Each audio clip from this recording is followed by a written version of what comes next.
आइए अब आगे बढ़ते हैं। किसी भी मंजिल तक पहुंचने के लिए एक रहबर की जरूरत होती है, वैसे ही आज की इस महफिल को कामयाबी तक पहुंचाने के लिए एक सदर की जरूरत है। और हम सदारत के लिए जनाब मंगल राठौर जी को स्टेज पे आने के लिए रिक्वेस्ट करते हैं।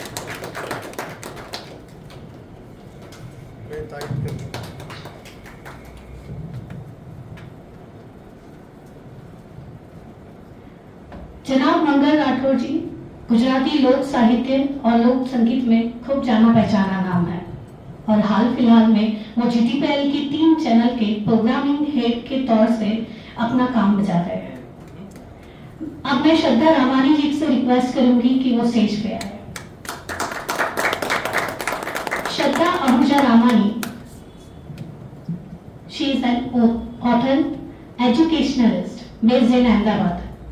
She has authored 10 acclaimed books, including Smriti, A Beautiful Mess, जिंदगी की कलाम से और रंग बिखरे जिंदगी।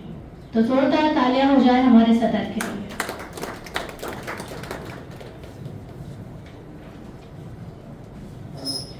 इसी के साथ मैं सबसे पहले परफॉर्मर को बुलाना चाहूंगी। जनाब शुभम साहब आइए और उससे पहले मैं रिक्वेस्ट करना चाहूंगी कि सब लोग थोड़ा टाइम का ख्याल रखें, क्योंकि हमारे पास बहुत आला शायर है जिनको सबको हमें सुनना है। तो प्लीज आप टाइम का ख्याल रखिएगा।